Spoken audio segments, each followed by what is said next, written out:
Hello बच्चों, एक और वेक्टर चैप्टर से नया क्वेश्चन लेके आए हैं। जस्ट जुलाई 2023 में आया हुआ है। 3 मार्क्स के लिए आया है क्वेश्चन। कितने?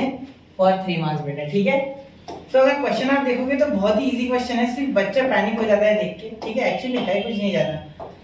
आपको यहाँ पूछा गया है पोजीशन वेक्टर ऑफ ओपी। ठीक है, इसका मीनिंग क्या होगा कि कुछ इस तरीके से आपको एक्स एक्सिस, वाई एक्सिस और जेड एक्सिस दिया गया है। ठीक है, यहाँ ओरिजिन, यहाँ पे सपोज पॉइंट पी है जो एक्स के साथ कुछ एंगल बना रहा है, वाई के साथ कुछ बना रहा है।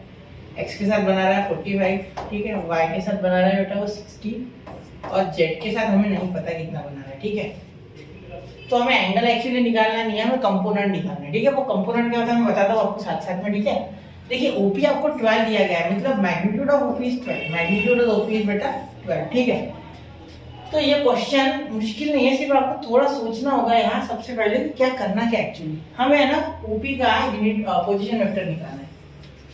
तो ओपी का पोजीशन वेक्टर कुछ इस तरीके से आएगा बेटा, एक्स आई कैप प्लस वाई जे कैप प्लस जेड के कैप, या आप ए बी सी बोल रहे हैं। ठीक है, कोई दिक्कत नहीं है।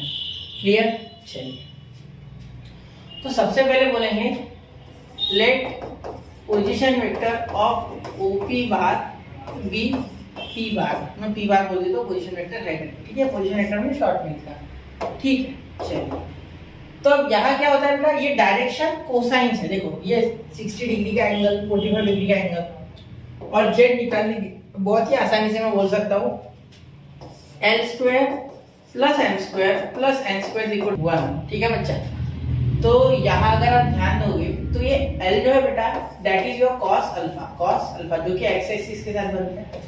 ठीक है, सिमिलरली एन जो है वो है बेटा cos beta that is Y axis with the Y axis, angle of OP with Y axis, sorry M, N नहीं एम। ठीक है, और एन जो है वो आपका है कॉस गामा जो कि है विद जेड एक्सिस। ठीक है, तो आपको ये शायद पता हो, नहीं पता हो तो ये लिख लो। ठीक है, कहीं ना कहीं आपको याद रहना चाहिए। क्लियर? तो अब यहाँ लिख सकते हैं कॉस अल्फा क्या है 45, तो कॉस 45 का होल ब्रैकेट का स्क्वायर प्लस एम यानी वाई वाला, वाई का कितना है बेटा 60। देखो दिया गया है, वो सारी चीजें जो दी गई है वो डायरेक्ट लिखनी है। ठीक है, उसका square plus N square equal to 1, और वो क्या होता है कॉस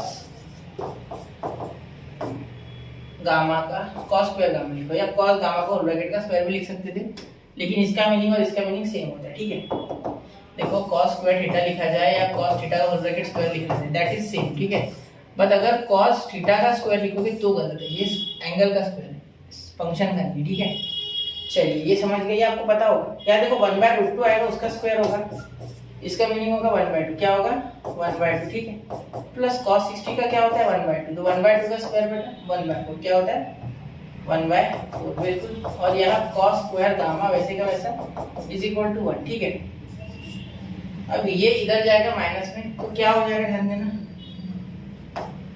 cos स्क्वायर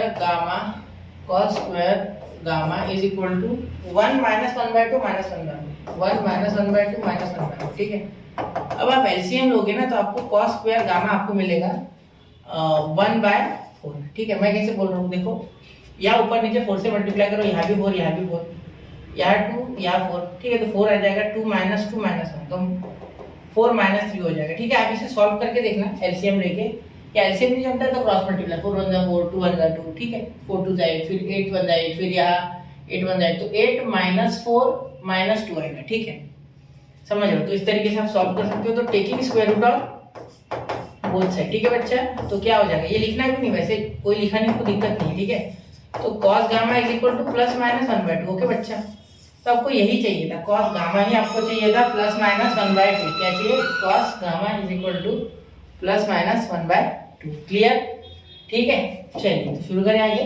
ठीक है, अब लास्ट, इसमें जो लास्ट स्टेप है वो क्या बच्चा आपकी, देखिए यहाँ हो जाएगा आपका, ध्यान से देखना, ये तो आपके पास है, कितना है, या आप क्या बोल सकते हो, देखो इसका मीनिंग हो रहा है आपका कि p का जो यूनिट वेक्टर है, ठीक है, that is equal to p का वेक्टर, ठीक है, अपॉन p का मैग्नीट्यूड। अब मैंने ऐसे क्यों लिखा, ठीक है, क्योंकि आपको इसका पोजीशन वेक्टर पूछा गया है, तो ये पोजीशन वेक्टर जो है, ठीक है, ये कुछ इसी तरीके से आएगा। ठीक है, ये मिटा रहा हूं मैं, तो यहाँ ध्यान से देखना है, आपको ये दिया गया है बेटा 12। ठीक है, जो कि ओपी है, ओपी आप चाहो तो लिख सकते हैं, मैंने p बोल दिया था उसे, और ये यूनिट वेक्टर है। ठीक है, यूनिट वेक्टर आपको पता है डायरेक्शन देने का काम करता है। ठीक है, चलिए तो शुरू करते फिर। अब यहाँ यूनिट वेक्टर आपको मिल चुका है।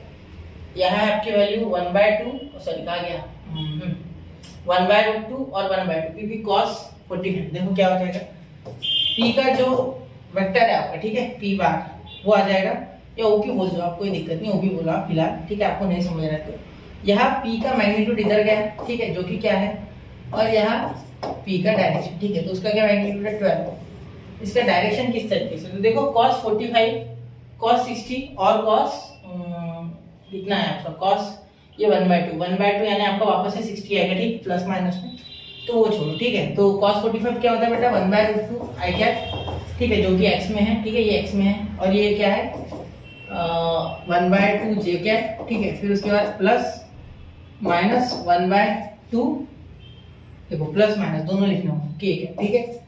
तो ये आपका वेक्टर आ गया, लेकिन फिर भी सॉल्व करना ओपी बार। यहाँ देखो 12 अंदर लेके गए तो 6 2 लिख सकते, तो 6 2 अपॉन √2, तो देखो इसे 2 बार √2 लिख सकते, एक √2 कैंसिल तो एक √2 बढ़ गया, तो यहाँ आएगा 6 √2 आई कैप, ठीक है, प्लस यहाँ 12 से डिवाइड करोगे तो 6 j कैप, ठीक है, यहाँ 12 1 12, तो यहाँ 2 से डिवाइड करोगे तो 6 k कैप, ठीक है।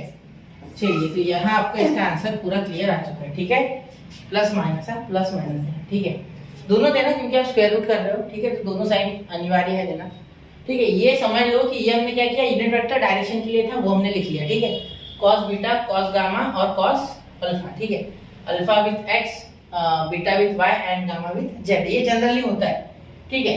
अगर आपको कुछ और दिया जाता है उस केस में अलग। क्लियर, समझ गया किस तरीके से आपको पोजीशन वेक्टर निकालना है, ये एक मेथड है, ठीक है, ये आपको अच्छे से आना चाहिए। क्लियर, चलिए नोट कर लीजिए, 1 2 3 हो गया। तो मिलते हैं बच्चों अगले लेक्चर में, पढ़ते रहे, आगे बढ़ते रहे, क्वेश्चन लगाते रहे। जय हिंद, जय भारत।